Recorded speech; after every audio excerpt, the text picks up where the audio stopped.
Just about everyone has heard of the Shroud of Turin, but how many of you have heard of the Veil of Veronica? The veil was supposedly a sudarium, or sweat cloth, that St. Veronica wiped the face of Jesus with while he was carrying the cross to his end. She later traveled to Rome, and she presented this cloth to the Emperor Tiberius. Here's the thing, though. There's no account of Veronica in the Gospels. She appears to have been made up afterwards.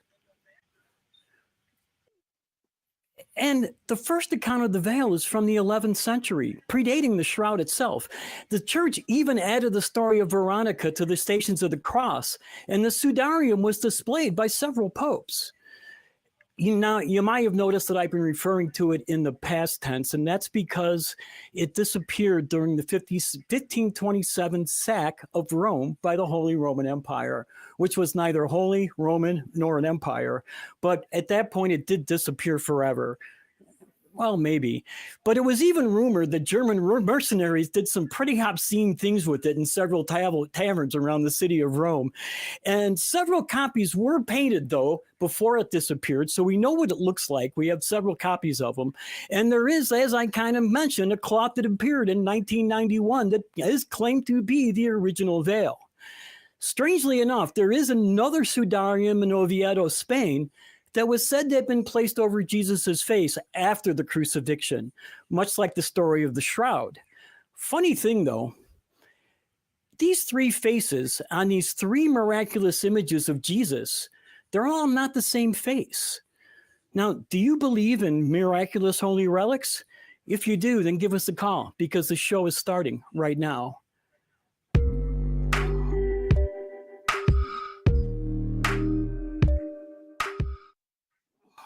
Hello, and welcome to another episode of Truth Wanted. I am your host, Kelley Laughlin, and this is a live call-in show that happens every Friday at 7 p.m. Central Time, where we talk to people about what they believe and why they believe it.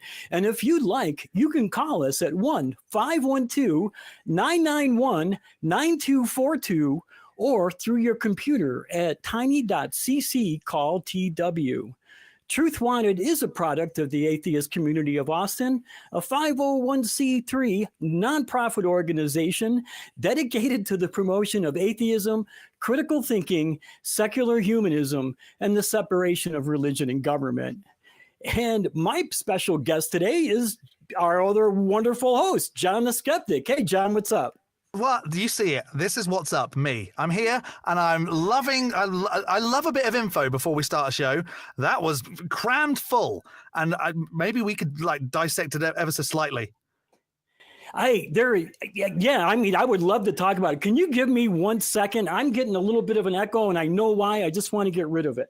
Sure. I mean, carry on. I've dived into the Shroud as a ex-religious person. It never really came up until I moved to the United States and people were talking about it as like a part of the structure of their belief. And so I've only really just like learned about this in the last 3 or 4 years because, you know, growing up in the south of England where religion isn't as prolific as it is in the United States, it was never really talked about. So I'm willing to learn, Kelley. Teach me what you know about the Shroud and tell me why it's a bit silly. I nearly said something else then. Well, the shroud appeared like 300 years after the veil did. And I think the Sudarium of Oviedo appeared about the same time as the shroud did. So we have all three miraculous faces of Jesus. The veil of Veronica did disappear during the sack of Rome, but a German Jesuit says that he traced it from a German mercenary to the city of Monopolo in Italy. And then he went to a church there, and I guess they knocked down a wall and found it in the wall. And this was in 1999, and they call that the image of Monopolo, but it's never been confirmed to actually be the real veil of Veronica. Huh. And thus was born the inspiration for discovering the DeLorean in a cave by knocking down the wall of a cave from the 1800s for 1950s Marty. Yeah, great. There you go. Wow. What's going down, Kelley? What's happening with you and like what's going on? Not much with me. I'm doing the same old thing. Since I was on last, I became an official senior citizen. I'm 65 years old now, so I'm old. That you happened. Don't look it. You're lucky, bugger. I don't know what I'm saying. Okay. Because like I said, I've touched on the shroud a couple of times on my channel, but I'm still like trying to get to grips with what it's all about. The thing that jumps out to me with the Turin, I hadn't heard of the other two. Veronica, not a clue. Veronica and the Sudarium of Oviedo. Right. But they're all supposed to be What happened to him, like being crucified and thrown in a cave and then like being sealed up? Did they then go, oh, hang on, we forgot to put a cloth over him. Let's go back in. Supposedly it would, like the Shroud of Turin and the Oviedo Sudarium were supposedly placed over his body before he was put into the tomb. Oh, okay. So he would have rose and left them there, I guess. Maybe. But and left the perfect print that like the way that the cloth would fall over a body, right? Right. It would. One of the things it would be that like I a stretched face. One of the things I always found interesting about holy Jesus relics is you would have thought that somebody would have like saved some of his nail clippings or some of his hair trims or beard trims, because those would have been worth a lot of money, I would have thought, right? You'd think so. I mean, like, his foreskin made it around Europe. Man, is it too early in the night to be talking about foreskin? I don't know. Maybe not. I don't know. No. But there was like 18 of them, according to some sources, in Europe. 18 foreskins? Yeah, 18 holy foreskins. Which, if you think about it, he could have just like snipped one off and then miraculously grew another one. That is true. So yeah, those are the miracles. Turning water into wine, fish and bread for billions, 18 foreskins. Yeah, spread the magic around, man. Yeah. Maybe I've got that skill because, British and uncut. Anyway, that's probably too much information. Collect them. Stephen, our backup host, is like giving us some little lines. Collect them like infinity stones. Yeah, there you go. Yeah. There you go. And I've never... You can make a glove out of them. Oh, that is disgusting. I've never... When my son was born... Gotta laugh. When my son was born, I was adamant that he wouldn't... Oh, Miranda, by the way, I've got a story about a diaper and poop that I don't want to share, that I informed Kelley and Stephen about before we started the show. Anyway, I've never seen. Of course, I've never seen. Why would I see a clipped off foreskin? But do they come off in ring style, or do they? How does it work? I don't know. And you got to remember, it's been shriveled up, right? It's been dried up for a couple thousand years. So yeah. I don't know what it would look like. Just like by that point, would it like when you get a really bad sunburn and you peel it off your back? Would it look like something like that? I don't know. I really don't. Great. I'm really glad that this is where the conversation's gone, by the way. The thing is, I haven't studied foreskins. That's where you're going wrong. It's not part of geology. Listen, if we do an after show today, we'll discuss that and maybe start sending pictures to each other. Yeah, okay. Sounds good. Because I'm lucky in that mine never got taken from me. Yeah. I told everybody I was going to enjoy doing the show with you because you're so freaking funny. We're talking about foreskins, Kelley. What's happened? It's just descended into madness. We've been going for 9 minutes. What on earth? You know what we should do, though, right? Go on. We should do the We Want the Truth segment. Oh, probably should. Yeah, I'm sorry. Right. I was Let's thinking move away from body parts onto that. Last week we asked, complete the sentence. One of Jesus's lesser known miracles is blank. And here are our 5 favorite answers. You want to read number 3, John? Go on. I should probably do that, shouldn't I? That's cool. Number 3, from James West, Jesus's lesser known miracle, convincing some sucker to rub mud in his eyes. I can do too, because it sounds like you need to take a breather for a second, Kelley, because you're getting overexcited. My tongue got all tied up. I'm with the tongue. Number 2, Godwin 7, one of Jesus's lesser known miracles, treating the world's leprosy. Oh, wait, that was Alice Ball. Never mind. The person who created a cure for leprosy. Good one. That's good. That's very good. Good one. Take number one, Kelley. Okay, number one, toy boat, toy boat, toy boat. I can do it. Jim Kabuto Music says one of Jesus's lesser known miracles is the longest orgasm in history because according to Christians, he's been coming for 2,000 years. Wow. That's a lot of build-up. That's pretty damn good. That is a lot of build-up.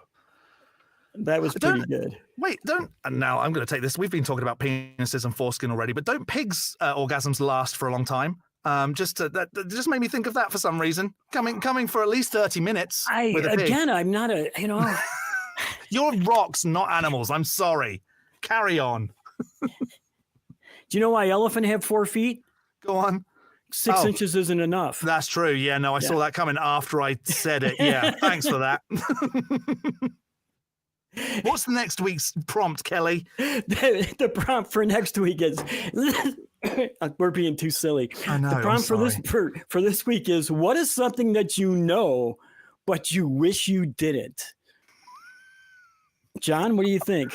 Oh man, there's so many things. I wish I knew that. I don't know. Taking foreskins wasn't a thing for babies. Like it's horrific. I wish I didn't know elephant had 4 feet. That's true. Yeah.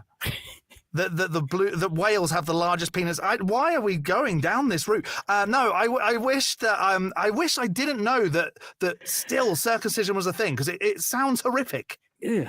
It does sound horrific. What about you? Well, like I said, that elephant have 4 feet. Oh, that is genuinely it. or like ducks have a corkscrew. I wish I didn't know that either. Did you know that? I'm really sorry to the crew for where we're taking this conversation, but the dogs have a barb on theirs, and it like hooks in until they're done, and they twist over and they end up back to back, and it's hooked in, and you should never separate them. Wow. Oh wow. This. I'm really sorry. I don't know what's going on today. We can finish that. Have some calls. Maybe it's a good idea to move on to that, because Stephen in backup, he is just pushing this penis chat for some reason, and I'm not sure that's where we want to go. So before we go to the calls, though, should we do the patron of the week? Let's do that. Oh, dear. Our patron of the week this week is, drumroll please. I don't see it here. Hi, it's me, Jonathan Rudabash. Thanks, Jonathan Rudabush. Oh, he's on the nonprofits. I know that guy. There you go.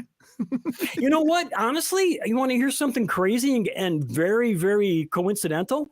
Yeah, I was moving my mouth like you were talking then. Just for those that couldn't see, because some people listen to this as audio, my face was on whilst Kelley was talking. And I was pretending to move my mouth like it was Kelley. It was good. John Rodabish is going to be on Nonprofits next week with our backup host, Stephen Harder, and I. All three of us. What a coincidence, right? That is a good one to tune into then. Everybody should tune into that. That is the flagship show of the ACA. That's what they say. I've heard that said many a time. All right. And now let's get to this call here. Let's do it. I'm going to pull up call in studio. We got Gregory Peccary from Texas, who solved mysteries that are exploited and not commonly accepted. Not sure what that means, but I'm sure we'll find out. Hi, Gregory. How are you? Kelley, hello. Hey, what's up? Hello. Hey, and John, give Hello. my best to Lisa. I always will, for everyone. We see Peace be upon you. the same old stories crop up again and again and again, many of which have been thoroughly explored and with satisfactory answers, but yet people continue to get airtime and write books about them. And we in many cases, we know what happened there, but yet they're still exploited for commercial value. Mm-hmm. Yeah, good example would be the Bermuda Triangle. I think would be a good example. Bigfoot, Loch Ness Monster. Yeah, there's another one that we've totally debunked. Right.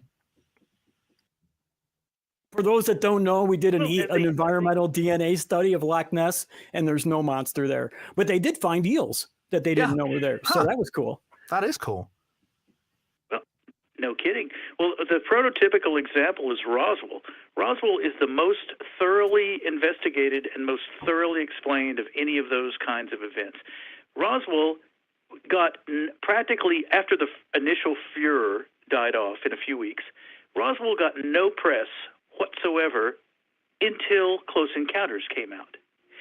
And then suddenly there were 3 entirely different stories about what happened at Roswell. In the meantime, many made-up things came up. The nurse who was at the naval base or the Air Force base where the aliens were taken who disappeared, none of that ever happened.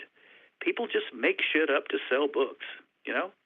It is a good way of selling books, though.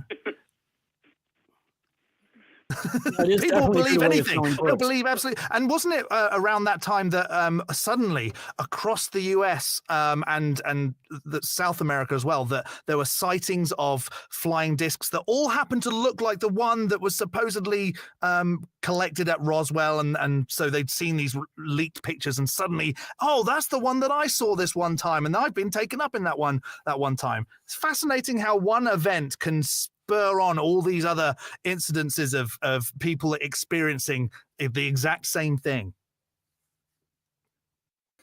Yeah. I wasn't going to say anything, but then somebody. Okay, the incident in was it Zaire, Africa, the one where the school children saw the UFO land, and some of them had conversations with the alien and yada yada. Do you remember that one? Yeah, I know about that one. This is like, I think. This is. I'm sorry. I should have had my facts together a little better. But that is touted by many ufologists as great evidence. Well, what they don't tell you, and supposedly these were school children who wouldn't have known any better. They wouldn't have known about aliens or spaceships or anything like that. Well, a couple of days before, there was a celestial event. There was a massive sky display. I can't remember if it was a comet. Anyway, it was all over the newspapers for several days and on the press. Everybody was looking at the sky. Everybody was thinking about things landing here. So when they went to do the interviews quite some time later, they interviewed the children in front of each other, which you don't do. Every child got to hear the other child's story, which you simply don't. That's not the way you investigate something. Right. But yet this incident is touted as some of the best proof that, yes, these kids really saw something. And by the way, when I was in 4th grade, you'll love this. When I was in 4th grade in elementary school, small town in Texas, there was a big brush pile that had been pushed up far, far below the playground. And I started the rumor that there was an alien spaceship behind that brush pile. And those aliens were interacting with us. Within 1 week, I had half the class seeing those aliens. Of course, yeah. Gregory, you should be ashamed of yourself. And, I was fucking 10 years old, okay? People. No, you're good. You set that suggestion, right? And that's part of it. But the other part of it is that people want there to be aliens behind that brush pile.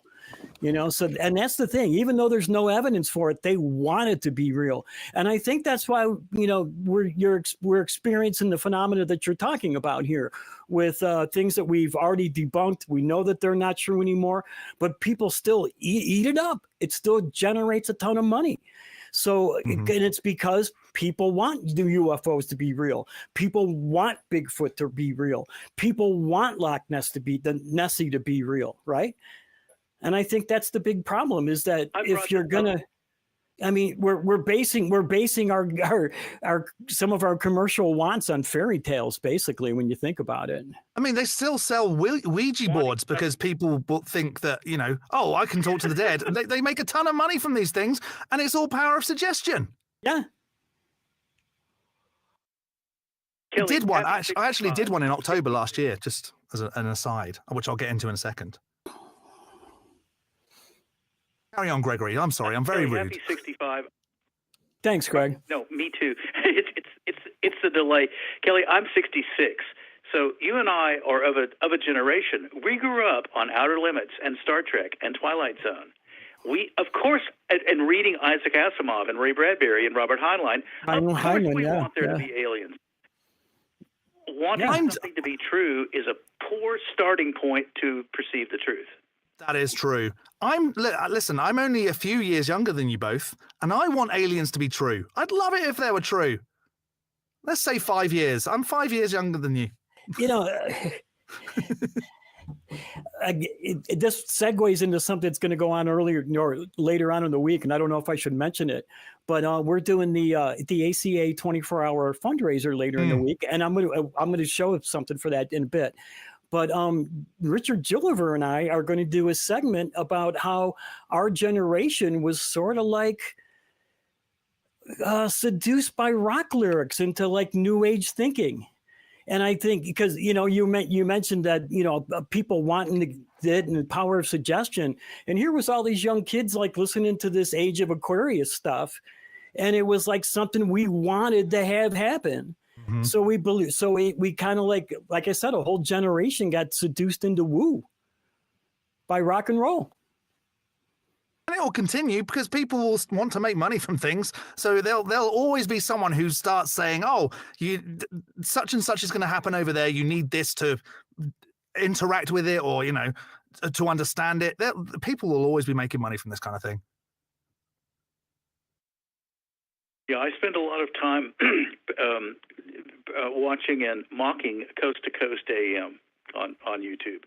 There is no hypothesis so outrageous that some people won't buy a book about it. Hollow Earth, Crater Earth, Atlantis, Lemuria, you name it, you make it up, people will buy it. There is no premise that you can present that some people won't accept. Right. That's disturbing to me. Yeah. Yeah, I mean, and like I was saying earlier, I got pulled into doing a Ouija board. The folks that asked me to do it, friends of mine, know that very well that I'm a non-believer. I am a skeptic sometimes, and they said you should come along, and I witnessed it all unfolding. They wanted things to happen so badly that the suggestion of it happening made the board do what they wanted it to do. Ridiculous names were being spelled out because someone had a name in their head and said, "Oh, it's going to spell this name." Oh, and lo and behold, it carried on and spelled the name that they just said previously. It baffles me that these things continue and people can keep making money. I feel like I'm in the wrong game sometimes. I should probably come up with my own wacky invention that will help you, I don't know, listen to dead people telling you stories from years ago. You know, maybe I'll do that. Maybe I'll do it. It's just, it baffles me. It really does. So many ways to debunk. The Ouija board, especially easy. Blindfold the participants and see what it's about. Right. Yeah, and have an adjudicator. And by the way, if we can communicate with dead people, why does 35% of murders go unsolved? Wouldn't you want to tell somebody who murdered you if you could communicate from the grave? And that's kind of like how I stepped into my deconstruction, because I was never religious, but I was a spiritualist, and I believed in the dead and talking to the dead and listening to the dead. And that, like, part of my journey was I wanted to learn how to do that so that I could help out with things like that and, you know, help solve unsolved things. And that's, you know, it all became a load of BS because it's just all made up nonsense. And the reason I could hear dead people when I was younger was because of childhood trauma. So, you know, that says a lot, doesn't it? So yeah, I get it. It's ridiculous. Was it, John, was it trauma or was it just suggestion? No, it was trauma. Was it? I had an abusive mother. It's cool. I get childhood trauma. Believe me. So I won't go into detail, but no, you're good. I'm sorry, Gregory, I cut you off. What were you saying? When your dead grandmother comes to you in a dream and tells you where the family fortune is hidden, you know, behind the wall in the basement, then we might have a basis for investigation. That did happen to me. Never been solved from beyond the fucking grave. Right. Well, my dead grandmother did come to me in a dream one time, but before I stepped away from that side of belief, and she did give me a message, but it was a very nonsense message that anybody could have come up with. It was just that she was proud of my mother. That's what she came to me and said. Anybody would say that, but at the time I was dead set on telling my mum, or mom, sorry, because I'm on this side of the board, that my gran had visited me and her mum had visited me, and my gift is starting to come out now, and I can pass on this message. Yeah, no, it's ridiculous. It's absolutely So silly. And the sad part of that is your mother would have believed it, right? Oh, she absolutely did. Yeah. Yeah. That's and I'm nothing against your mother, but it's just so sad that somebody is so indoctrinated into a false belief like that, I And spent a large portion of my childhood terrified of the dark because my mother had convinced me that dead people were in my room waiting to talk to me. That's terrifying. Wow. And Gregory was worried about aliens. I'll let you go. I'd like to encourage you to, if you spend any time on, I hesitate to use the word crazy, let's say questionable. If you spend any time on questionable channels like Coast to Coast or Mud Fossil University or so on, try to be respectful and introduce a tiny splinter of doubt. Try to bring in a little science. Gina Maria Colvin is all about stars are living entities and they change color. Well, I got a comment on her post that said, well, stars change color because that light is moving through atmospheric distortion in both density and temperature and so on, and she left it up. So I got a tiny, tiny little bit of science on a bullshit channel. So I encourage everyone to do what little science you can for the anti-science community. Nice. That's a great message right there. That's great. That'll do it. Thank you so much. Them, but you can teach them a little bit. Right. Hopefully you can anyway. Hey, John, does Lisa let you pet her? No, you can't interact with Lisa. You just have to believe that she's there, and she will bestow leaves upon you. That's all it is. You can never touch Lisa the rainbow giraffe. There's all you have to do is just trust that she is real, and that's enough. Where have I heard that before? With the flying spaghetti monster. She ate this flying spaghetti monster by accident one time. But okay. Well, she's a giraffe. She likes to eat. But she did use the nutrients from the flying spaghetti monster and then pooped the universe into existence. So and she's tall, so she could catch him as he was flying by, right? It all makes perfect sense to me. It does. It makes perfect sense to me. Can I give you one last thing you'll really like? Please do. You remember the movie Gladiator? Do you remember yes. when what's his name? The guy who died, the slaveholder, gladiator trainer, says to the animal seller, "You sold me queer giraffes." Do you remember that line? No, but I like it. He bought 2 giraffes and they wouldn't reproduce. He says, "You sold me queer giraffes." It turns out that giraffes have an incredibly high incidence of homosexual relationship. Good. Who knew? Good. That's awesome. Now, how did you know that? Thank you. Going back to earlier, the opening. Why do we know these weird things about these weird sexual things about animals? That's a story for another day. Okay. Fair enough. Well, thanks, Gregory. Keep it up. Thank you for. Thanks a lot, Gregory. Appreciate you calling. That was man. great. You know that that dolphins are. Is it only humans and dolphins that have sex for pleasure? I think bonobos do. Do they really? I'm almost positive they do. I think they actually kind of like base their social structure on sex. Sounds very familiar. Yeah, very familiar. Yeah, I guess you know. Yeah, when you think about it. Yeah. Wow. And I know, isn't there a story as well? And this may not be true, and this would be a great thing to call in about if someone knows. But dolphins do attack humans in the open water sexually. I have heard that. Yeah. And there is actually an episode of the old show King of the Hill where a dolphin did that to the main character. No way.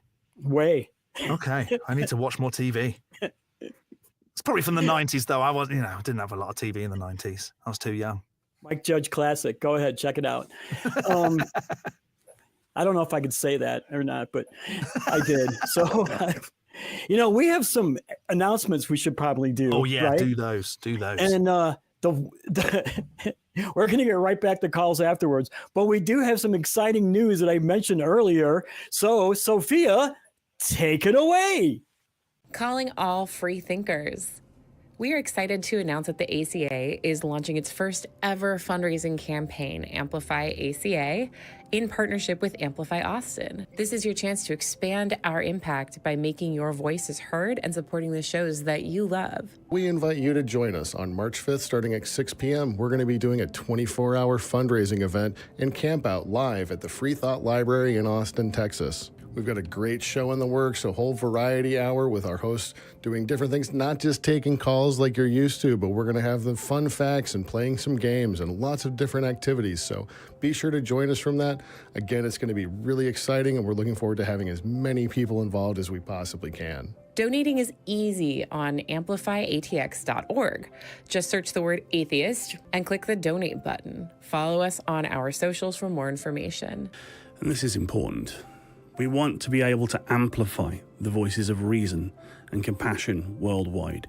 So we ask you, please, donate on Amplify Austin Day to make a real difference. All right. I'm actually looking really forward to that. Yeah. Thank you, Ben, Sophia, Jamie. This is our first ever fundraising campaign. We need your help to make it a success. I'm really looking forward to it. I'm going to be a part of it. Mark your calendars for March 5th, 6 p.m. That's when it starts. We're going to have the kickoff party, 24-hour live stream. Come on down to the Free Thought Library in Austin. You can, or they're going to have a 24-hour camp out, or you can join online versus via the Atheist Experience channel and make a plan to donate. And let's amplify the ACA together. Let's do it. We're I'm going to be doing a bit of a Brit takeover during that as well. Are you really? With Jamie, the blind limey. Oh, awesome! And Yeah. I'm going to be with Richard Gilliver. There you go. There you go. Well, yeah, but that's only half Brit, but that's fine. Yeah. That's okay. Unless you can do a good accent, in which case, you know. He's my better. He'll be my better half, I think. No, you'll be his. You know, another way to support us though is by sending super chats. If we get, let's say, if we get 5 super chats of $10, I will show you a picture of me from when I was a hippie. How about that? Sure. Well, I mean, that is good, but surely just look at the screen now. Oh no. Oh, you're more so? No, I'm talking about like when I was like in the parking lot of a Grateful Dead show. Wow. 40 okay. years ago. I'm doing the super chats in that case. Yeah. I'm going to do it right now. Back before I started wearing ties. Yeah, ties doesn't really scream hippie. No, to me. it doesn't. It doesn't. No. But they are very fancy. I'm a big fan of your ties. I that am a half too. I really Windsor? like it. Is it a half Windsor? Yeah, I do have a half Windsor in. Yes. Yeah. I went to I'm just going to quickly, went to a wedding last weekend and I full Windsored it, Kelley. I always do a full Windsor because I got a little head though. If I do a full Windsor, fair. it looks ridiculous, Yeah. It just doesn't look right. I probably should do a double full Windsor because my head is so enormous. I like a Van Wyck. You know what that is with the kind of double layer? Oh, no. It's a cool one. I like that one. Okay. It's easy to tie too. I'll check it out. I'm sorry that we've done penises and ties. Yeah. I'm sorry. Sorry. Let's move on. If you're in the Austin area though, John, if you ever Yes. make it there, you can follow the ACA on Meetup to keep up with community events. And you can see what's going on at tiny.cc/ACA Meetup. And they do things like philosophy under the stars, game nights, a bunch of other stuff. And they have weekly watch parties at the library on Sundays for live viewings of I was going to say talk atheist experience, but talk heathen and the atheist experience every Sunday. Doors open at 11. It's a great place for building community. I have been there on the weekends. It's a lot of fun. I thoroughly would recommend going if you have the ability, go pack the kids in the car and go on up there. I really and want to last come. but not least, I want to thank the most amazing, wonderful, incredible crew. Let's see the crew cam. Get them up there. There they are. There's our crew. Our crew. Thank you so much. They're the amazing ones, the ones that make all of this happen. I just get here and talk and look stupid. So We do a good job of that, though, don't we? feel I like do a great job of looking they make stupid. us look great most of the time. We do have a call, though. Oh, let's do it. All right. And it's Bagel, him from Canada. He has experienced back-to-back miracles that convinced him Christianity was real, but he changed his mind when he heard this argument. Hi, Bagel. What's up?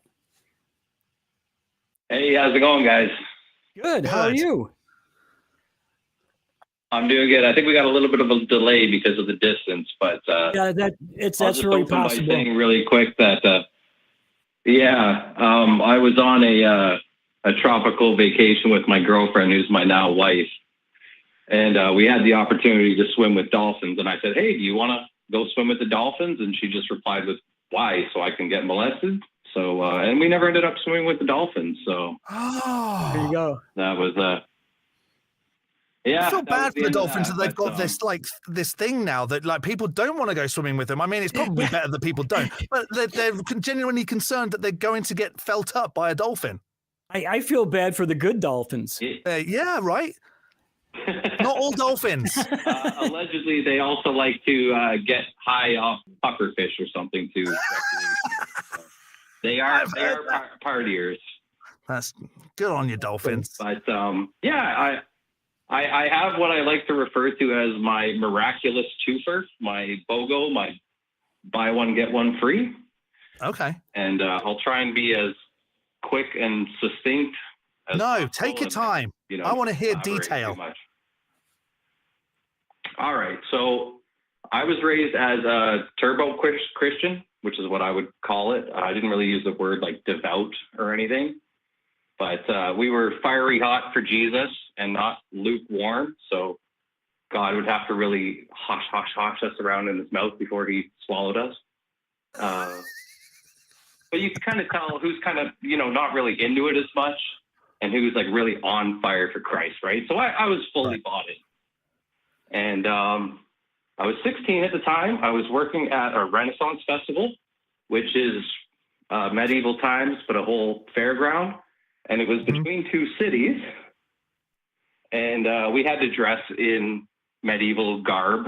And so I worked in the kitchen. The kitchen was one of the last areas of the festival to close down because of the cleanup that was necessary.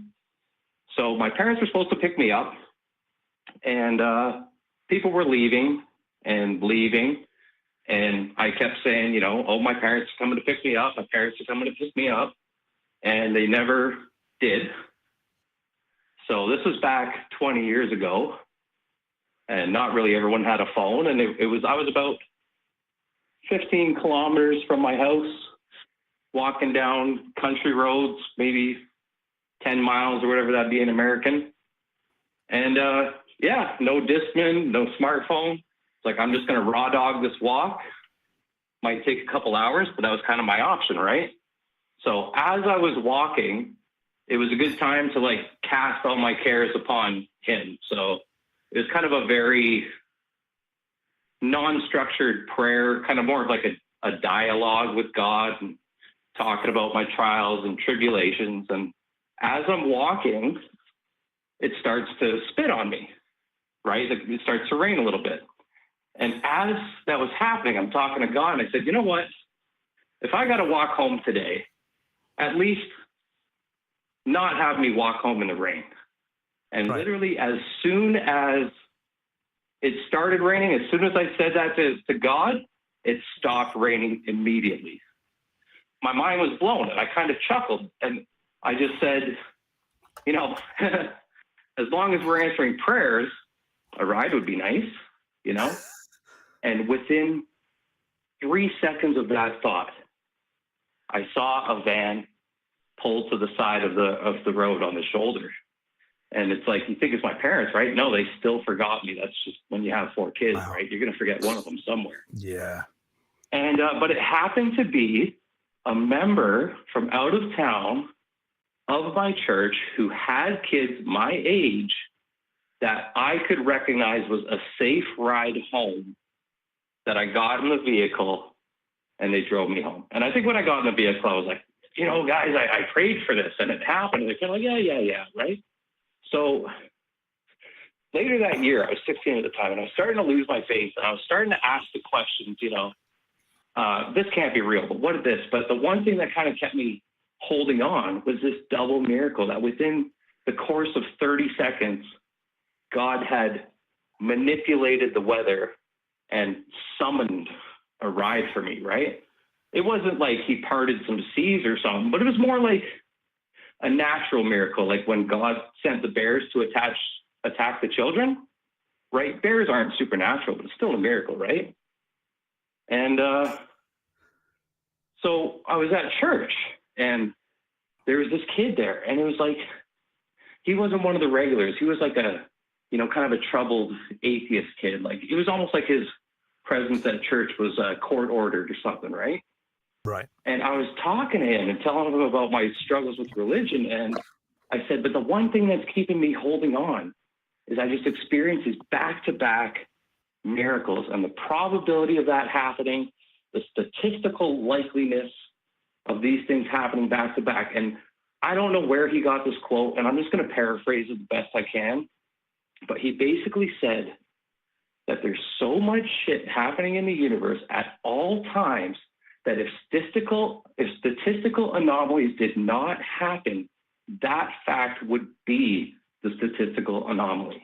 Mm-hmm. Right. And that just blew my mind. Yeah. Look, have you ever heard of Littlewood's Law? I haven't, no. Littlewood was an English mathematician. And, you know, if something only happens, if something has a 1 in a million chance of happening, and you are awake and alert for 8 hours a day, and you have a incident happen to you every second that you're awake and alert, then after 1 million seconds, a 1 in a million thing will happen to you. And that happens like every 34 days. And that's just 8 hours a day, you know, when most of us are usually awake and alert for 12 or more. So,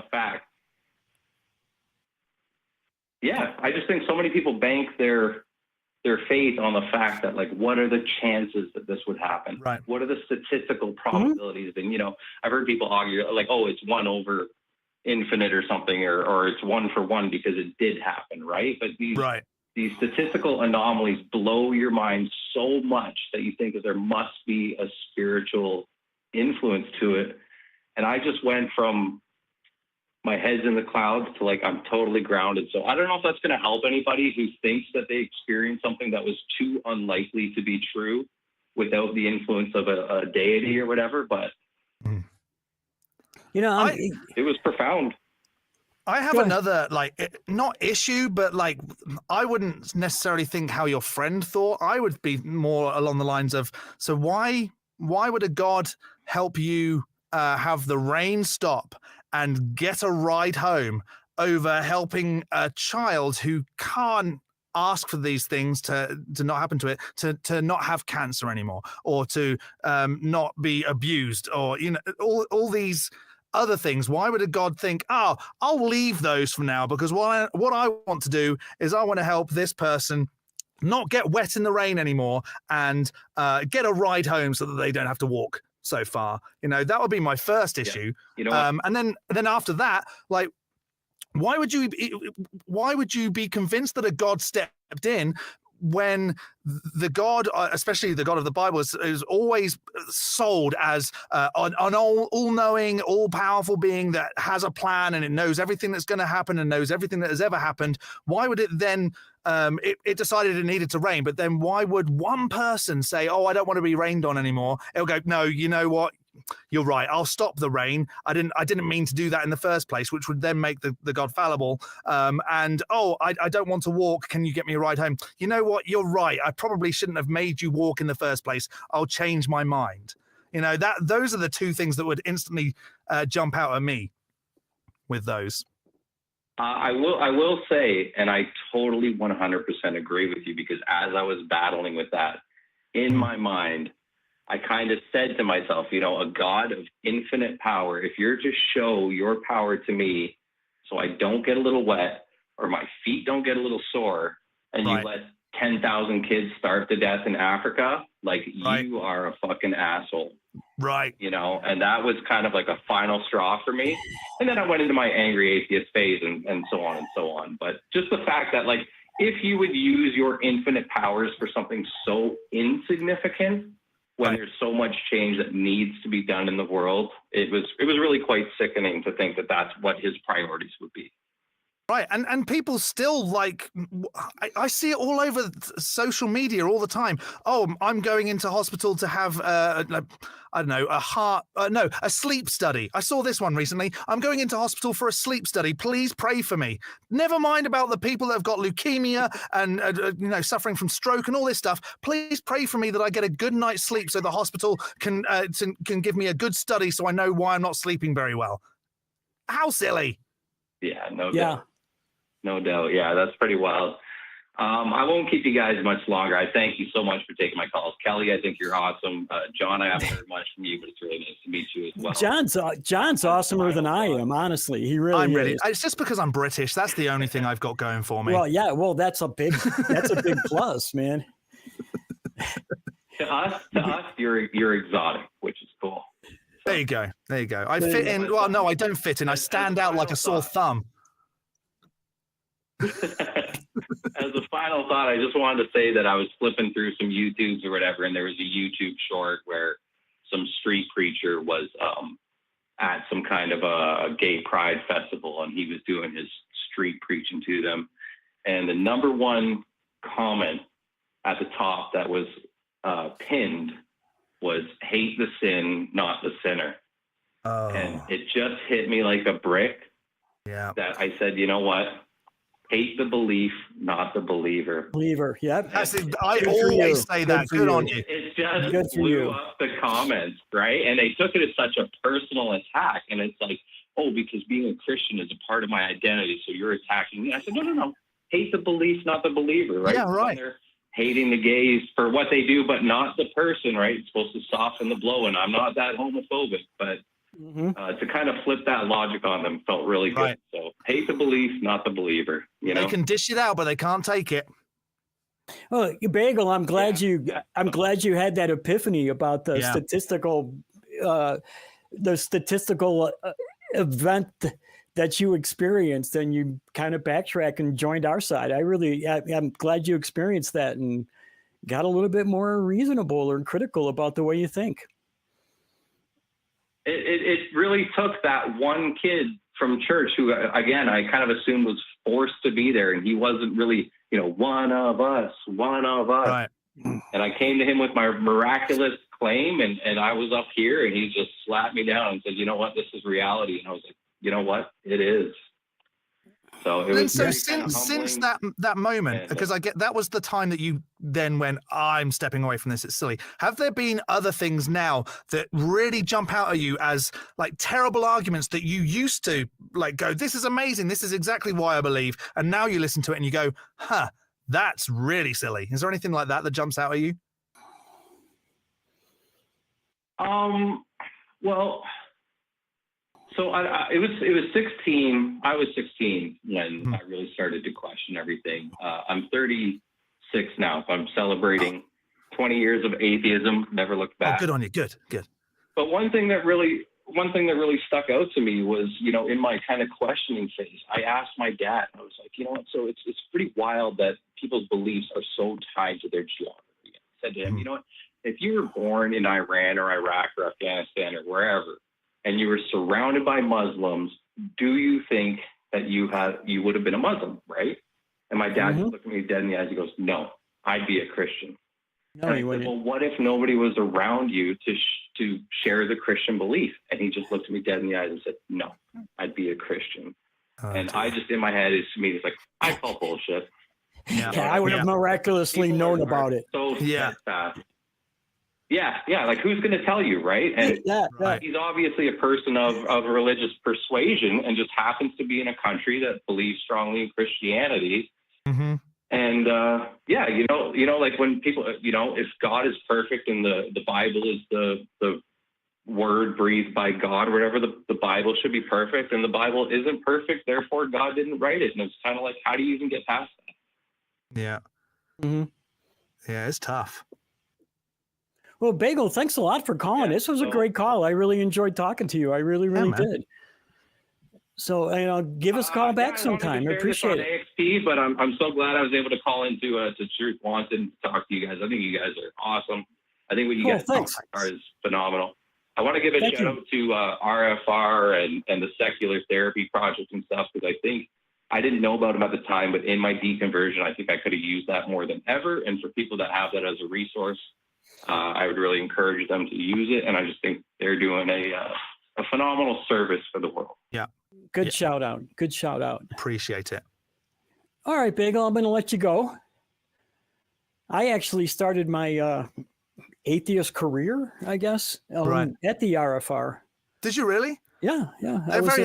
They helped me. I was going through a rough period last year, and I needed to speak to a therapist. And I was really concerned that over here, like, all therapists are going to be believers and going to be like, well, I'll help you out, but here's the Bible that'll also help you out. And so I reached out to those that were just mentioned, and found a secular therapist. She was wonderful. One of the best conversations I've ever had for 4 months of my life. Awesome. It was great. Yeah. So do reach out. That's killer. I'm a big fan of therapy. If you need it, get it. Talk about your emotions. Get them out there. Anyway. We got a couple more callers. You want to just keep diving straight in? Let's do it. Yeah. No, this is somebody I know from the internet, and Day and Dark. He says unique theism that is non-Abrahamic, but he believes in the one true creator, would define miracles as everyday things, and he believes in them, but doesn't believe in the supernatural. Oh, right. Hi, Dan. What's up? What up, Kelley? How you doing? Well, late happy birthday. Thanks. Thank you. Yep. I just want to let you know the world's a better place with you in it. So just put all the years you can in. Thank you very much. I was thinking about a couple of things. I wanted to get back to you on before we even get started with anything new, which is we were talking before online in chat, and you asked me divine sovereignty, because I was talking about divine sovereignty. You asked me what I mean by that, and I couldn't give you an adequate definition at that time, so I wanted to give that to you now. Cool. Just to start off with, just kind of catch up on some patched loose ends from before. So I would say divine sovereignty is our inseparable connection to the actual one true creator. And a lot of people ask, well, what is the name? And I say there is no name that you can possibly call the one true creator. And I said that to Atheist Experience, and they kind of freaked out about that, saying that calling it the one true creator is a name, but that is a label, which is kind of difficult, because all the Abrahamic religions, they say this, that, or the other is our specific name for our specific perception of the one true creator. And I see the followers of Abraham as a blood cult of sin worshipers, for one, and it's built into their dogma. They want all the glory and awe of the one true creator without extending any of the respect or humility to the rest of creation. The followers of Abraham love to say free will and knowledge are the conduit somehow for sin and evil, and then they like to put that off in the creation, but everything comes, and that's what I mean. Their view of the one true creator is constantly wanting to push off all the responsibility of the creation. So I don't believe in sin and evil personally. I believe those are, I'm a 100% subjective moralist. Go ahead. I was just kind of chumming the waters for you. I was going to say it. I mean, sin is a construct of like Abrahamic religions for the most part. So if you're not part of those religions, it's impossible to sin, isn't it?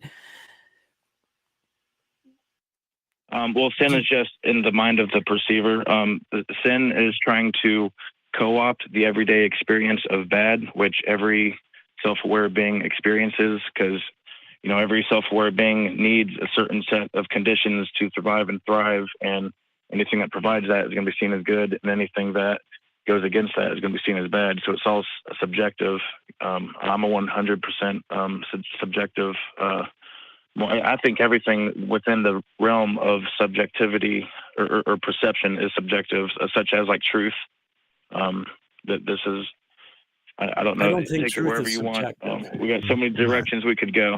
I get into this one with a lot of people. Like a lot of people will bet on 100% objective absolute truth. And is that y'all's position?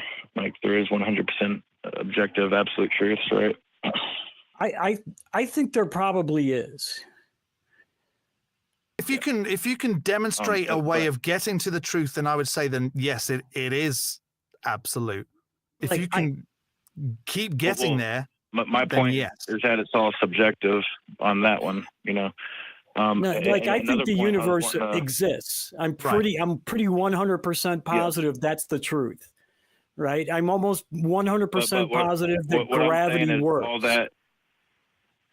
All that is based on the subjective awareness of your relative mind, Well, no, because I can double truth, but that absolute truth is only empowered by the perception of your relative mind. I can. That's why I'm saying that it's truth is because it works for everyone. It's not just my perception.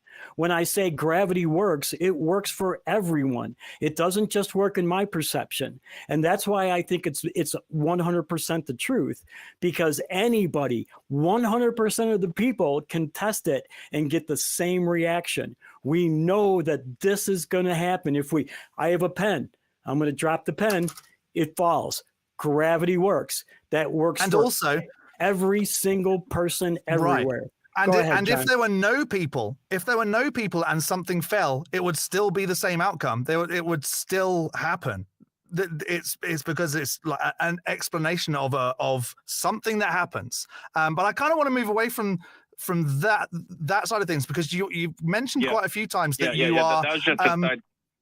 Well, it was kind of a sidetrack. Yeah, because you mentioned that like there is a creator and this is creation, but it sounds like you're just saying that this is creation because you believe that there's a creator. And how do we get to demonstrate that this is created? What do you have to say? Here's why this is all created. I say consciousness is the prime example of creation. Well, no, I'm going to just stop you there. That's an example of why it's creation. I want to know. That's an example of why you think it's creation. But what can demonstrate that everything that my curtain that I've got here is created?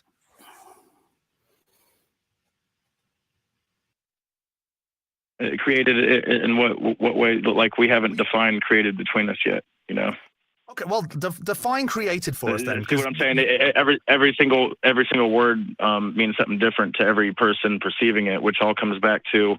I don't necessarily think so. We can reach an understanding. Yeah, I'm a pedantic semantic, so I can understand what you're talking about. But you called in; it's your concept. So, what is your definition of creation? Let's go with what you want, since you called in. Yes. Okay. So I would say that brings us back to the fractal singularity matrix. And a fractal is an infinitely repeating self-similar pattern on the micro and macro scale. Singularity is a state of being singular. The matrix is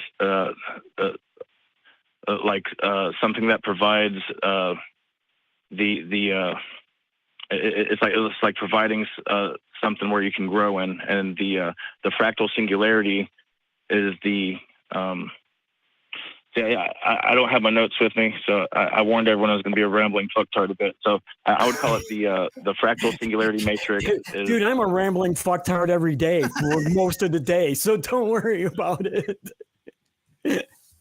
Well, no, I got all this shit wrote down, and I meant to be out at my place when I called you up, but kind of life happened, and I had to wait around forever to get my paycheck and shit.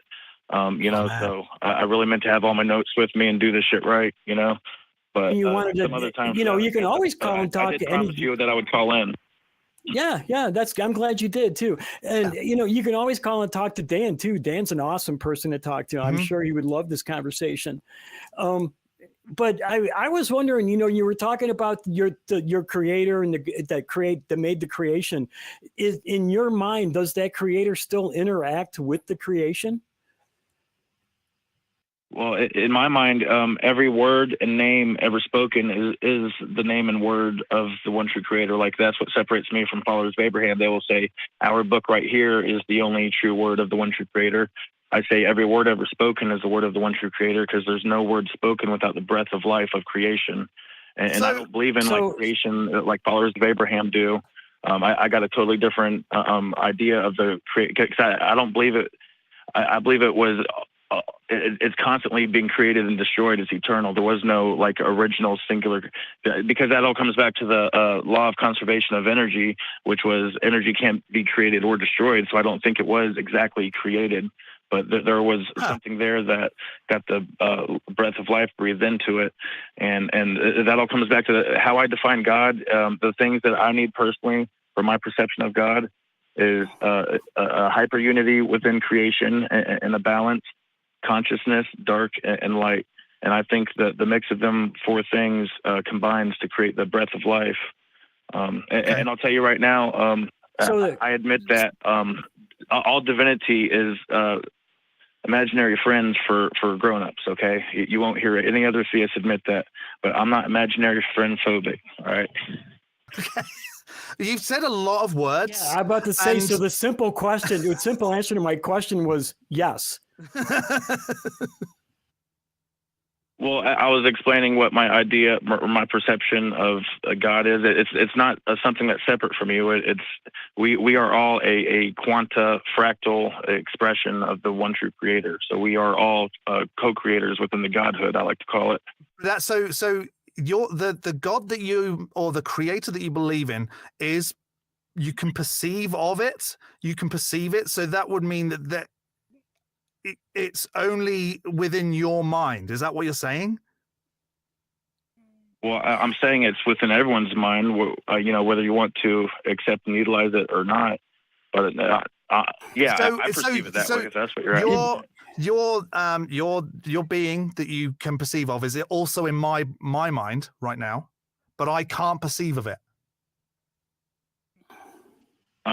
I would say that we are all connected. I would say all consciousness is an extension of the omni-consciousness. I'm not telling you that I can read your mind. All right, now, but you're telling me what's in my mind right now. Do what? No, I'm not telling you I can read your mind. No, but you're telling me what's in my mind. I don't have those. I'm telling you what's in my mind and my perception. Yes. But it's also in everybody's mind, so that would then mean that you're telling me that it is in my mind. I perceive that your consciousness is the same omni-consciousness that is connected to my consciousness. Exactly. Right. Okay. That's exactly what John was saying. It's in his mind as well. Mm-hmm. Well, it is saturating all. It is all minds. The actual one true creator is the penultimate source of individuality and wisdom. And from the actual one true creator flows all other individualities and wisdom. I've got it then. Through wisdom and knowledge, you can lead yourself more and more to ever ascending heights. Dane, I've got something for you. I've got something for you then. So this being is in all of our minds right now. You can perceive of it. I'm unable to perceive of it. What are you doing that I'm not doing? Tell me now so that I can suddenly perceive of this being, because for some reason you're able to and I'm not. And I don't feel like there's you have any special powers above me that would mean that you can do it and I can't. So what am I not doing to not be able to perceive of this being? Let me know. I will do it now. And all of a sudden, hopefully, on air, I will start believing in this being. Well, that's the thing. It's not like this being. You keep saying this being like it's something other than you anyway. Because we haven't even completely encapsulated my perception. And because you keep saying this big, you're so used to the Abrahamic perception where it's, they talk about the one true creator. You are calling it a creator. So because you're calling it a creator, like naturally anybody listening to that will then think of an item, because you're labeling this thing. I'm taking it back. I'm taking it back. When I hear being, I think when I hear creator, I think of a being, right? That now that's where I'm kind of getting lost at. And what I'm not sure if this creator you're talking about is a being or an energy, Because it seems like like you describe it both ways. So I'm a bit confused. So maybe you can clear that up for me. Is the creator just like an energy, or is it an actual being? Like the Tao, an energy like the Tao. Through our consciousness, it's our consciousness. If you're asking, that's what I'm saying. A consciousness is the jewel. I don't understand, but I don't understand what you mean by that. You need to explain. It is our consciousness, because I know it's not part of my consciousness. Right. Likewise. John, it's not part of John's consciousness.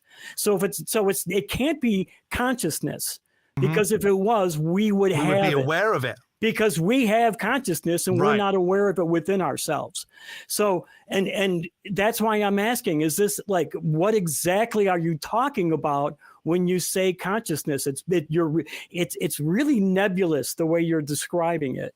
Can you be more precise? Yeah. I'm working on it. Okay. So, it's the darkness. Light came from the darkness. All of our minds are connected. Light begins and ends in the darkness. I believe that light doesn't actually move on its own accord. It is the darkness in between that is moving it. And followers of Abraham, now you're going away from what is scientifically demonstrable and just saying, I believe this. Well, I believe that turkeys control everybody from the top of a hill here in Kentucky. In Monkey's eyebrow. That actually goes back to the four things that I said that God was, which is a unity, consciousness, darkness, and light. If you notice, I just touched on all four of those things. Well, you did.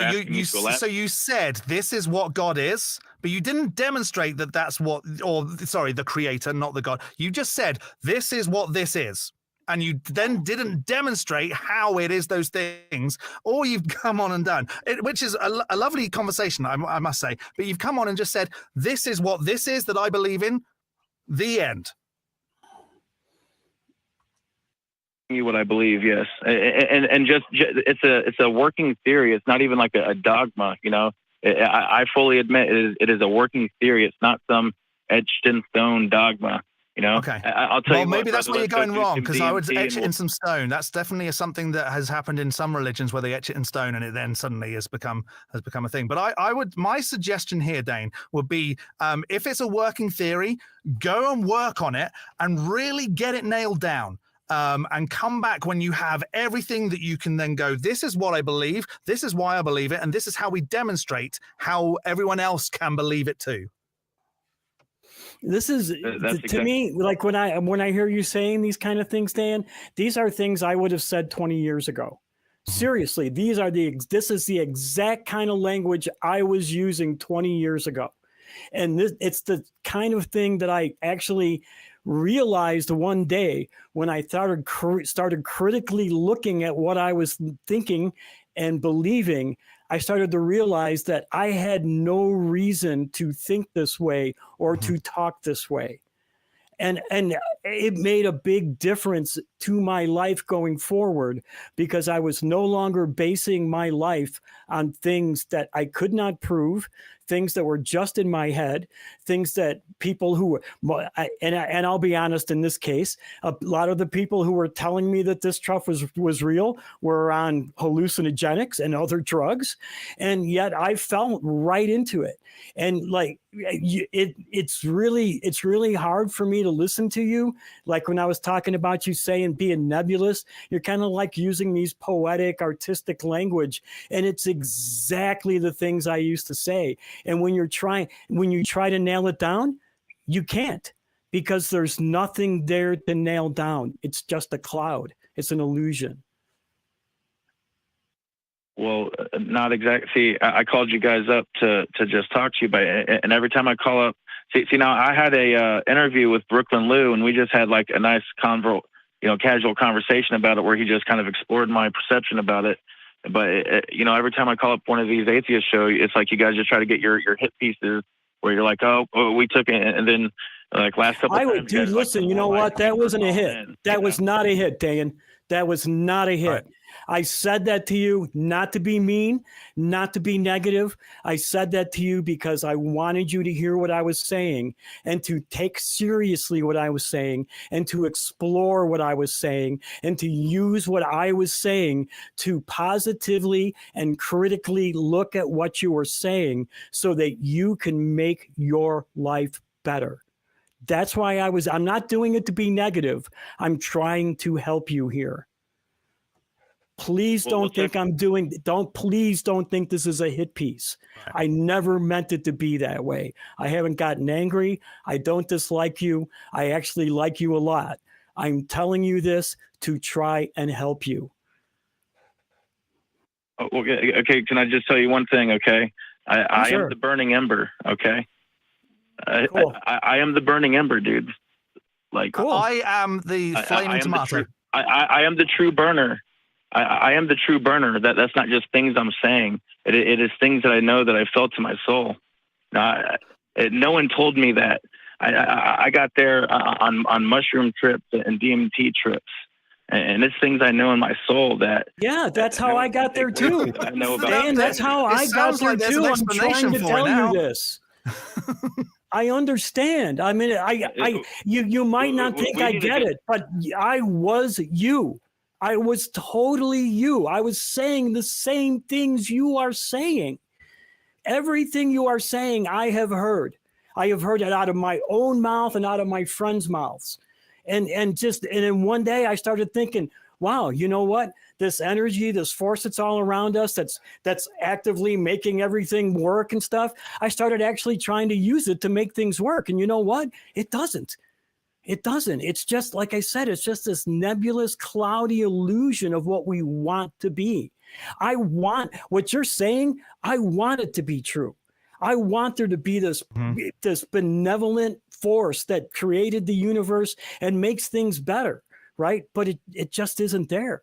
The only thing that's going to make things better is when we stop believing in things like this and get off our butts and go make the world better. Mm-hmm. I'm sorry if I went off. I'm sorry. I used to want to die. I used to want to kill myself all the time, and I changed that to where I created my own world. You get rid of the negative things. You fill it full of positive things. So you can't tell me that we don't create our own worlds, because we all, the world you live in right now is the world that you've created for yourself.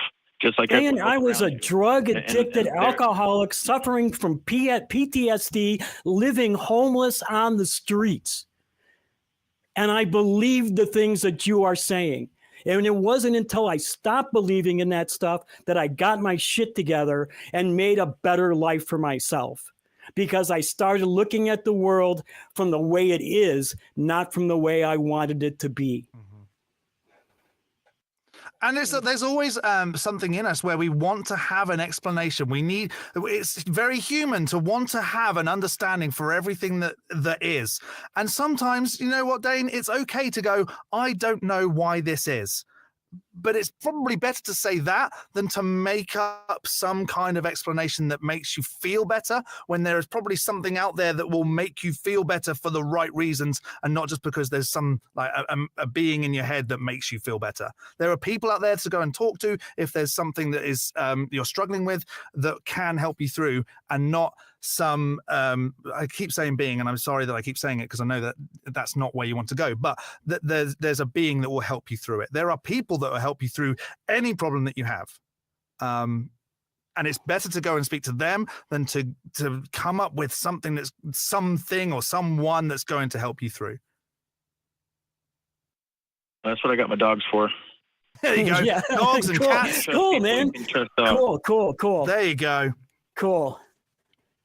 Love your dogs, man. I just wanted to call and say hi and touch base with you, man. It's been a while, you know. Dan, I don't have anything against you. I still love you, brother. Seriously, I still love you, brother. I don't have anything against you. Off for y'all. All right, I'll see you around. Last time I called Atheist Experience, they were pretty rude to me, though. It's like I was really trying to have like a legit conversation, and they were just like mocking me. You know, I'm not saying y'all were, but the Atheist Experience last time I called them. Dude, if you thought I was mocking you, I apologize. I really wasn't. I sound sarcastic because I'm British. I'm sorry. John, don't worry about him. But you know, I'll see you around the internet, and I still love you, brother. I really do. Don't worry about it. Okay. Lately, y'all, I don't know if you've seen them, but I'm going to be making more live appearances. So keep doing it. Keep going. Keep doing exploring. Keep searching for truth. Yeah. Keep wanting the truth. That's what I do. That's what's got me to where I'm at, and that's what's going to keep me going. Keep going. Keep going. Keep doing it, man. I appreciate it, y'all. I appreciate it, you guys. Good night. Hey, stay beautiful, motherfuckers. All right. Yeah, you too, Dan. I'll see you around the internet, man. Love you, brother. We've still got calls in the queue, and yeah, I'd like to get to them, but like I don't want to go massively long. But let's just dive in. You want to take Jim next? Let's take Jim next. He's actually next in the queue from where I'm standing. So that's same as. Hey, Jim. No pronouns given from Florida. Doesn't believe in miracles as a deist, but listens to the show because I don't feel that deists have a community. What do you say, Jim? Well, something like that. I have to follow Dan. That was a tough thing to follow. Yeah, it's a rough follow, huh?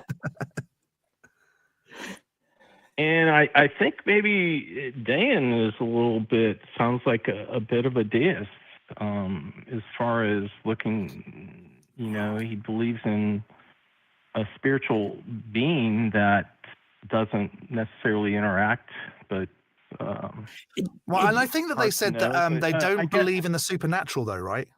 Yeah. It kind of sounded to me, and I may be way off base here, but it kind of sort of sounded to me like a mix of deism with secular Taoism. Mm-hmm. But I could be way off base. Yeah. So I've been. Yeah. So to follow the topic, I guess the miracle was the miracles was the topic. So as a deist, I went back and I guess the last was it to Mother Teresa, the last in sainthood. What does she have? A photograph of her that popped up, and there was like a bulb that got blown out, and they said that was one miracle, and then and then there was I forget the second, but somehow she got accepted into sainthood. That's the one thing I think that, we have that skepticism, and bulb bursting doesn't seem like. I was just saying a bulb bursting doesn't seem like much of a miracle, sort of like that curing thirst miracle with the Sidarium that we started the show with. So I'm sorry, Jim, go ahead. Right. No, Kelley. Yeah. I mean, most of my Starbucks mocha Javas, I see a something. I think it could be a shroud. It could be God. It could be Jesus. It could just be froth. My last date. Yeah, it could be just froth. I don't know what's in that miracle, but some people do say that. Good for them. But I'm new. I'm a new caller. I'm new in this realm. But here's my deal: is I've gone from a very conservative upbringing of Greek Orthodox my first 20 years. Fast forward, I spent a couple years with someone very special to me. We went on a quest, spent 2 years just going through faith of Eastern and Western philosophies and going to different people, talking to them about their experiences and their lives. Unfortunately, there was no reality TV back then. We couldn't make any money, but that led me to Unitarian. I believe that there was still a God, but I was trying to be accepting of others.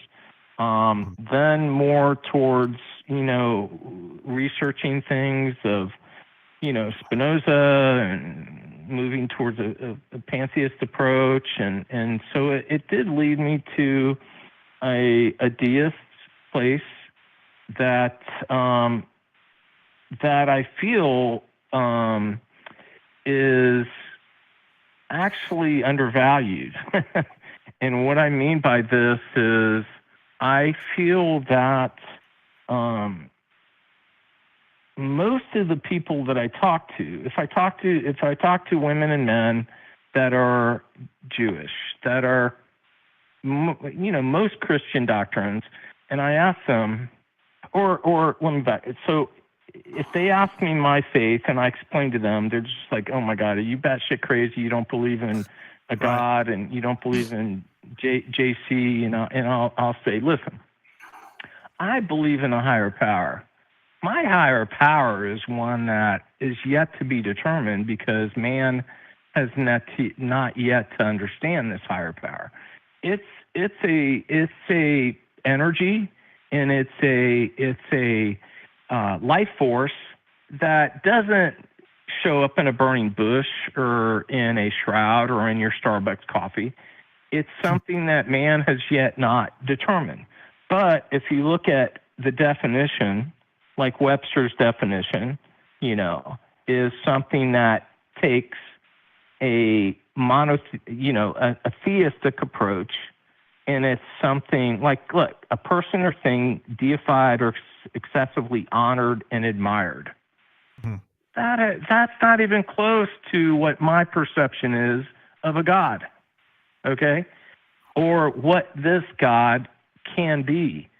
So I get your perspective of wanting to say, listen, dude, you have no proof, and we can go back and forth and we can have this discussion.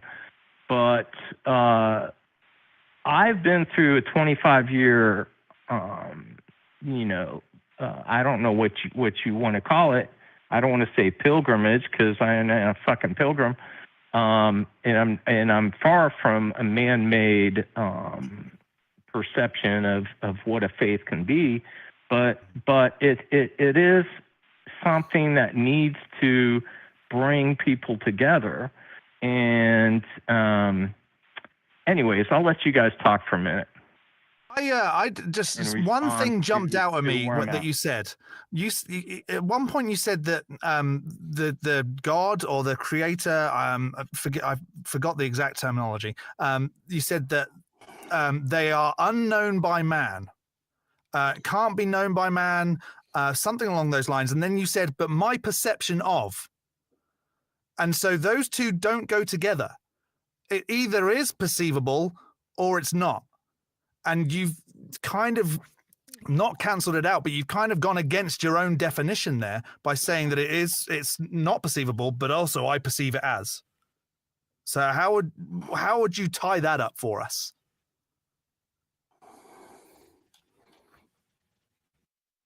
Well, John, it's the agnosticism. It's the unknown God. So but you know about it. 13th God. I believe. Okay, so again, it's like none of us do. Kelley, John, none of them on your side or anybody's side understands what this higher power is. My belief, okay, of who I am and where I've been through in my plight is that there is not a being, a power, a force, an energy, a something that man does not yet understand. But okay, but so just to jump in. So man does not understand it, and yet you're defining it.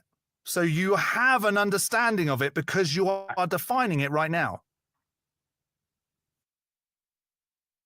I'm defining it in the context of the information that I have at hand. But that information, just to jump in again, that information is available to all of us, and we're not reaching that conclusion. So what's making you take the information that we all have and concluding that it was this energy or this being or this higher power?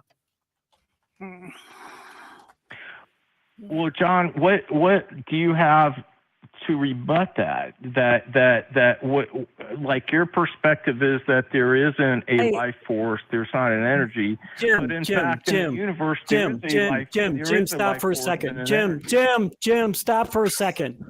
I need you to stop for a second. It's not up to John to tell you why it's wrong.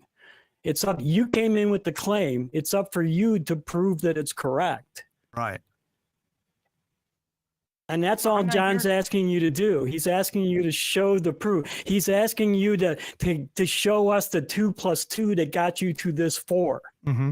Can you do that? Because we also have 2 + 2, or maybe we don't. Maybe we have 2 + 3 and we're concluding 5. And maybe you have 2 + 3, but you're concluding 4.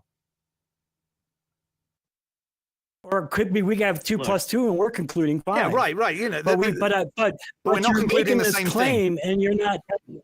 And we're asking you to explain to us how you got to this claim. Mm-hmm. We're not refuting it. We're not rebutting it. We just want to know how you got there. I tried to explain how I've gotten to the place that I'm at as far as my belief is in the unknown God. And my perspective is that, okay, the deistic approach, which you guys know is out there, unfortunately so and I don't know all the numbers, but I know that there's probably that some of the numbers are like the nuns, or that MTDs are the moralistic therapeutic deisms out there. That base is 30% of the U.S. population that you talk to, okay? And listen, I'm not here to debate. All right, I'm not here to go back and forth about is there a higher power? Is there not a higher power? I get it. You guys win this debate. We're at a standstill. I don't have any proof. Okay, I get the nature of your show is to take theists and say, what proof do you have? No, we don't have proof. You don't have proof. I'm here to have a discussion with you guys because you guys are actually, Jim, that's not what this show is about. And we say it every Friday when we start the show. This show is about what people believe and why they believe it.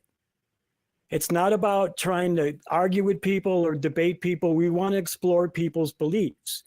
And that's why John was asking you, how is it that you got to your belief? What was it that convinced you that this was true?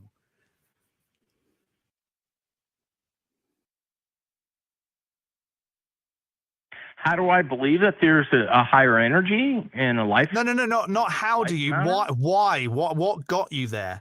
Not how did, like, we want to know. I said that we all have the same information. You have the information and you've concluded X. We have that information, but we don't conclude X. So why did you conclude X when we don't conclude X, but have all of the same information available to us?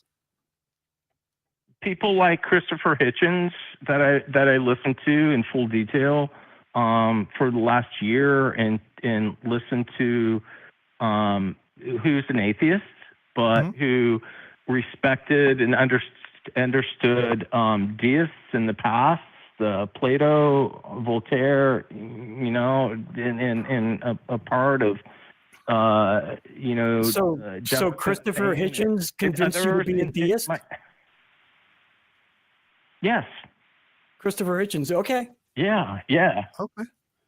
Yeah, Christopher Hitchens led me from a state of Unitarian pantheism to a deist place that I believed.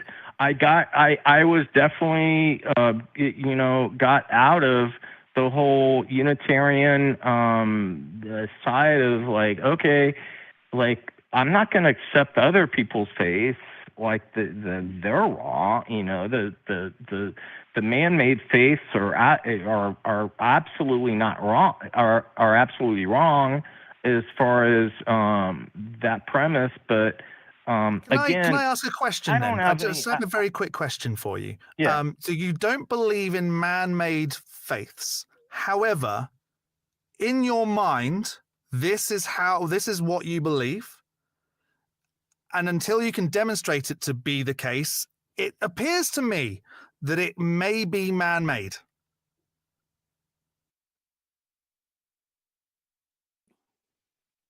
That my faith, which is a schism of deism, is man-made. That's what I'm guessing yeah, at. It sounds very much like that.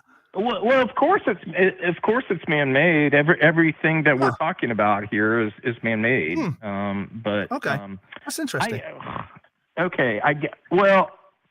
I meant theistic representations of.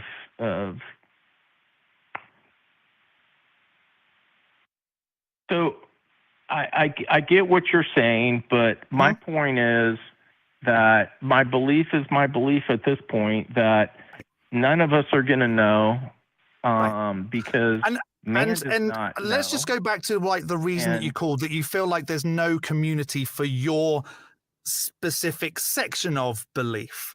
And what I would say is there is a community for everything. You've just got to know where to look. And if you are questioning your deism, or you want to like really get firm on that, I can guarantee that there absolutely is a community out there for you if you know where to look. And unfortunately, I'm not a deist, so I don't know where to look. But I would say that if you look hard enough, you will definitely find that community of people that accept roughly the same thing as you. Well, my comment was not that I didn't understand where the deists are there. The perspective is that there are so many more deists that are out there that don't know that they're deists. Oh.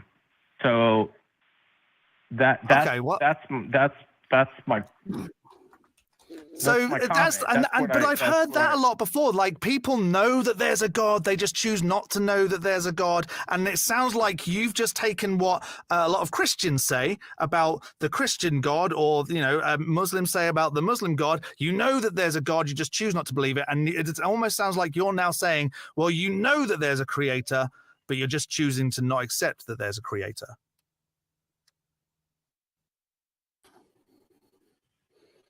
Yeah. Mine, again, and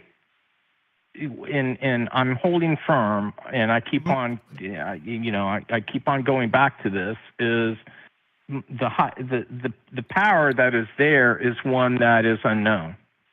You don't know it. But you know about it because you're telling us about it. Well, I'm telling you that it's there because it is an unknown that man may not ever experience. I mean, we're one of 100 million planets out there, and for us to be and more conceited to think that we have a God that is freaking paying attention to us and what's going on with our petty world and all this shit is just stupidity. But what I'm saying is that just for a second, he may actually be aware of what's going on here, and he just doesn't give a shit. Mm-hmm.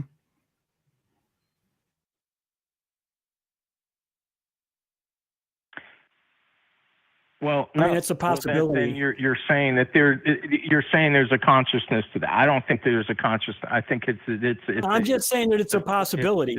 Yeah.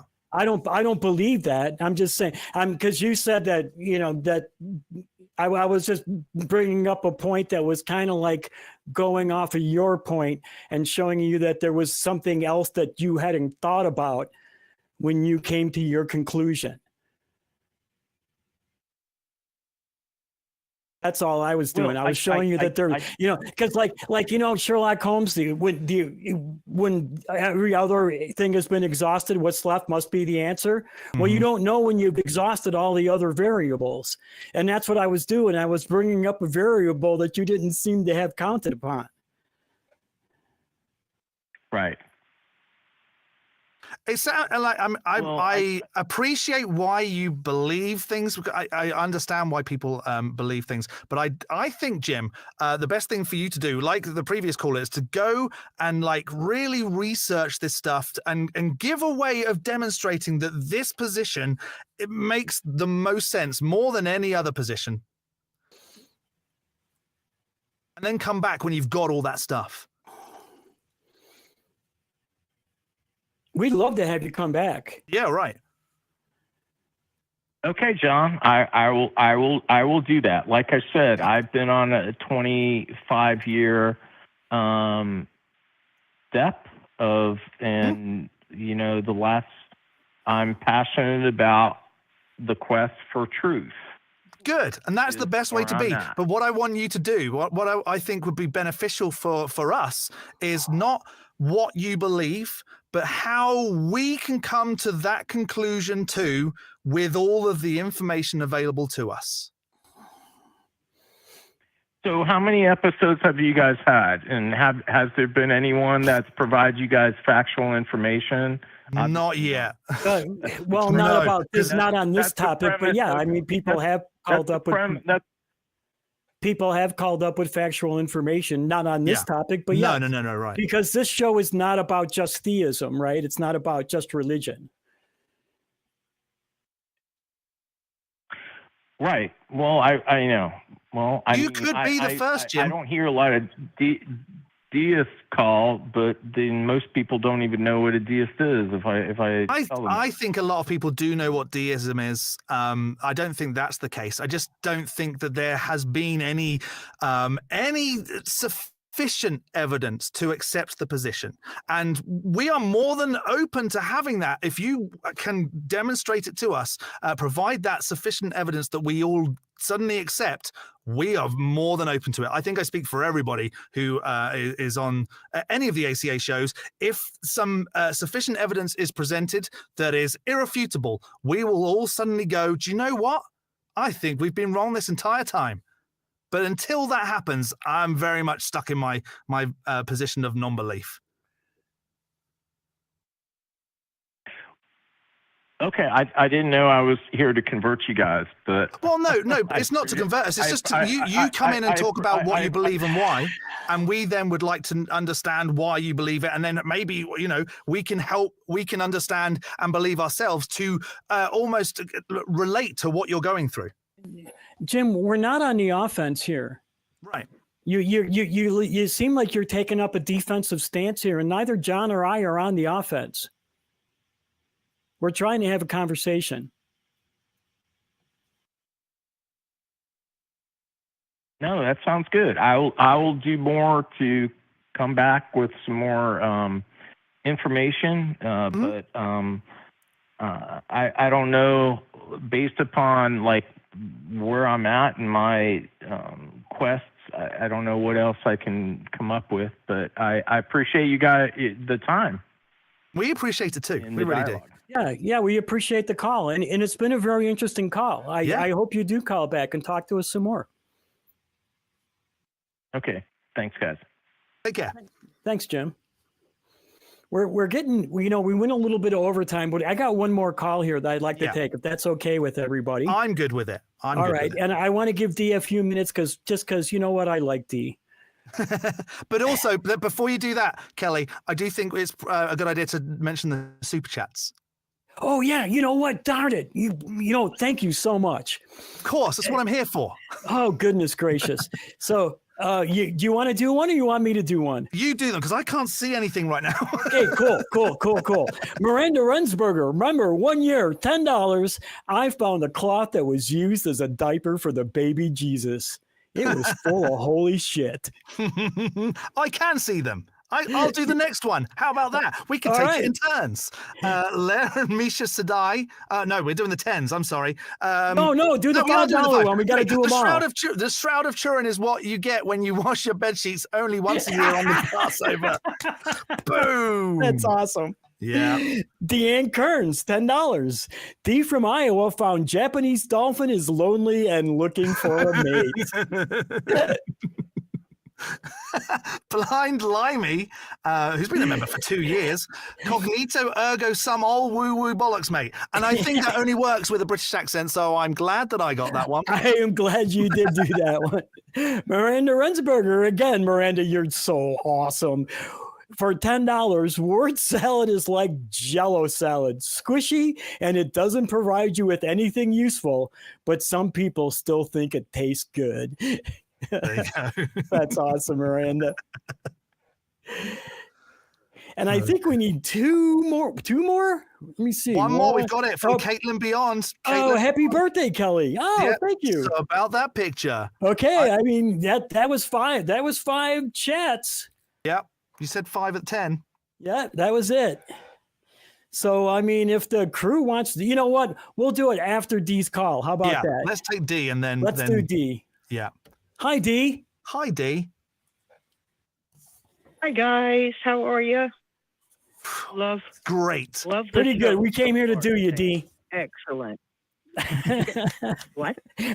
Boy, the language on this show tonight. All right. It's been a lot. My gosh. Kelley, for Pete's sake. I thought we were keeping this on the down low. Oh, my gosh. Sometimes I wonder, guys, are we really asking the right question? It doesn't feel like it sometimes, does it? You believe and why?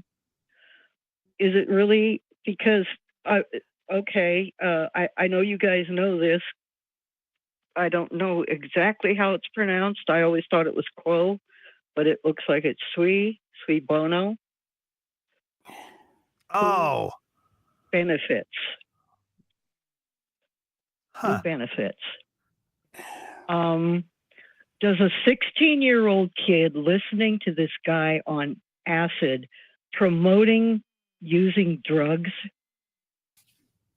all of a sudden this guy is promoting drug use, and a 16-year-old kid out there goes, hey, now that sounds like something that I could get behind. And now all of a sudden, 20 years later, he's wandering around with this fuzzy thinking, this garbage, this total bullshit. I'm sorry. I'm being rude, I guess, but fine.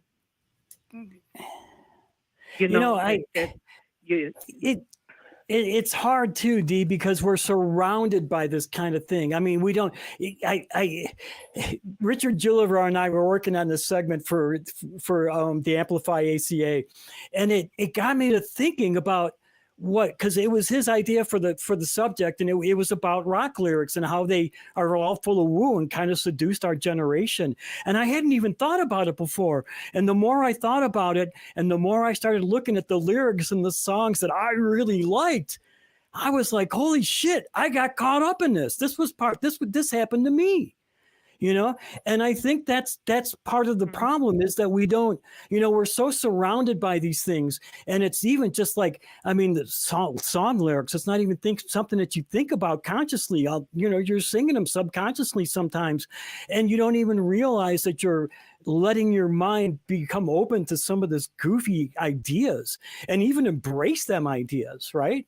Does that make any sense? Because it's right there in culture all the time, bombarding us, bam, bam, bam. And maybe not New Age, but religiosity, spirituality, and religiosity. Now, I'm a writer, so I tend to give other writers kind of the benefit of the doubt and look at it as self-expression. But yeah, there definitely are artists out there that are trying to unload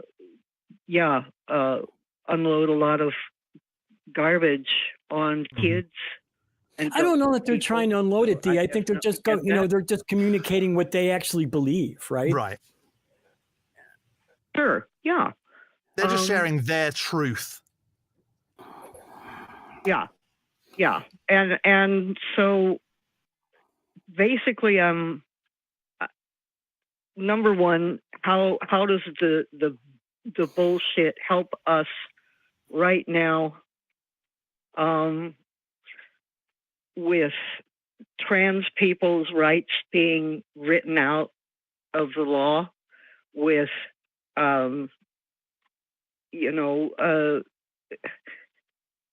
who benefits really from giving these people a stage? And I don't know. I just kind of felt I was kind of going along with it until he started saying, hey, start taking drugs, man, and you'll see. Come on. Dude, you know what the crazy thing is too, that I honestly, in all honesty, and I have never backed away from this, I am positive that I took way more drugs than he did, and I didn't get to the same place. So, and I was wondering about that. I was wondering. I was like, and you were doing so. You were doing your best to say, dude, you know, I was there. I know exactly what you're talking about, and you're full of shit. And you were doing it so nicely, Kelley. You really were. No, I thought so wasn't. too. I got a little. You handled yourself very well, Kelley. I thought you did a great job. It's you know, like when you're an ex-Christian and you hear somebody saying all these ex-Christian, you know, these Christian things, and it just hits you the wrong way, you know. It's just like, dude, snap out of it, you know. And that's what I was experiencing talking, because that was like, that's everything I believed for 30 years that I had to snap out of, you know. I feel really left out because I don't have there's two horses I'm missing from this race. I didn't believe in God, and I've never taken drugs. I have nothing to add. We can fix the second one. Yeah, that's true. That's true. Yeah, absolutely. Yeah, fix them up. But no, I mean it. I just isn't a cheap motel in any town. Chemically alter your brain. If you got to chemically alter your brain to reach that kind of conclusion, I kind of get what you're saying. That's one of the things too. Like you know, DMT, your brain is obviously altered, right? And drugs will do certain things to you. They have properties that are going to affect you in a certain way, right? And it seems like that everybody who takes DMT thinks they see God. Well, to me, that's just a side effect of the drug. That's what the drug does to you. You're not seeing God. You're just on a drug that's making you think you see God, right? So, yeah, I mean, it's just like, and it's an experience I've had. I've been on that drug, not recently, well past the statute of limitations. Well past. But, you know, my experiences were definitely not the same experiences, because I went into it knowing that I was taking a drug and I was going to experience these things. And I talked to people, I read about it, I knew what I was going to be experiencing before I took that drug. Wow. Right. I just wanted to throw that out there, because I am experiencing a level of rage right now that I'm having a hard time handling, and my patience for bullshit is wearing really thin. So thanks for taking my. There are always going to be people to talk to, D, and just reach out. Like to anybody at the ACA. There are other projects available as well. I thoroughly recommend talking it out with someone who is willing to listen and is there for you. So reach out. There's ACA emails that you can email anybody on the cast and crew, and someone will read it and will be there for you. And hang out in the after show with us, and come and just be with people who care about you. Yeah, D's always in the after show with us. Yeah, that's true. I know. You That's more for everyone. Me, D, so if you need to talk. I will. Thank you. And I've got a beautiful therapist, and good. So yeah, absolutely. If somebody's listening, feeling the same way, and you don't have anybody set up to talk to, call these guys. Talk to these guys. Kelley is one of the most compassionate people I know. I wish people wouldn't say nice things about me. I've heard you a few times, and I just got the accent. That's all that's done for me. John is so cool. You are so cool. I love it. Stop it. I love all you. Stop it, D. So, thanks. All right, thanks a lot, guys. I'll get off. All right, yeah, we're going to wrap the show up. Thanks a lot, D. Thanks, it's always D. good to talk to you. And I guess that's it. We will wrap the show up. Do we bring what do we do first? Photo or Steve? Do photo Steven first and save the best till last. So Not that I'm saying that you as a hippie isn't great. There you because, go. oh There's my word. me as a hippie in the parking lot of the Dead Show. That way. Oh. I used to see the world through rose-colored glasses. I see that. Yeah. I see that. I wasn't all gray back then, huh? And then I want to bring up our amazing, incredible, stupendous backup host. Hey, Stephen Harder. Hey, everybody. Everybody, give him a hand. Hey, what a wonderful show. We had some really interesting callers. Yeah. And Kelley, Yeah. I'm glad that we've got like a whole generation of hippies like you, because I think we just need to be getting in touch. You need to lead the way. You got to show us how to do these sit-ins and all that shit that you're doing there to stand up to tyranny. That is true. Yeah, you know what? There might be a job for me in the next few years. You're absolutely right. There might be. So with that, I want to, you know what? One thing I wanted to say was, Stephen, where can people find you at? Oh, you can find me on the YouTubes and Facebook, all those old social media platforms. Stephen Harder, the Naked Mennonite, is where I'm at, and possibly coming to a fringe festival near you this summer.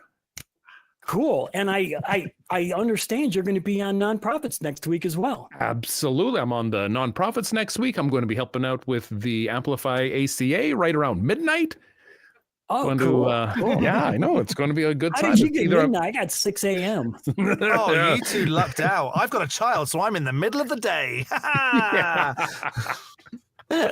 right. And I want to remind everybody what the prompt is for next week.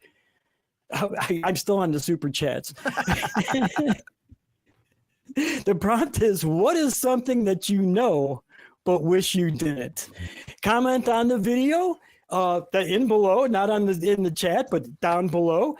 And your comment may be read on next week's episode. So tune into the beginning next week. We're going to read the top 3 and stick around because we're going to go over to Discord, the ACA Discord, Atheist Community Discord.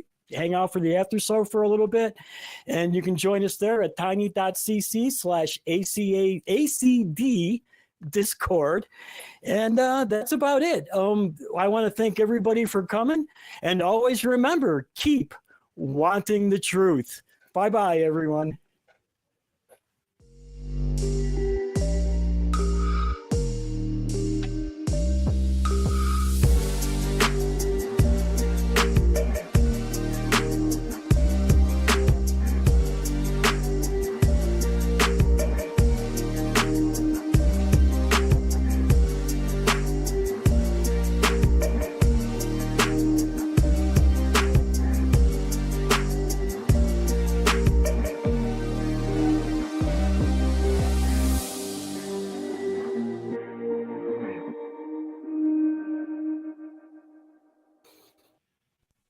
Watch the non-profits and join the hosts in the live chat. Visit tiny.cc/YTNP.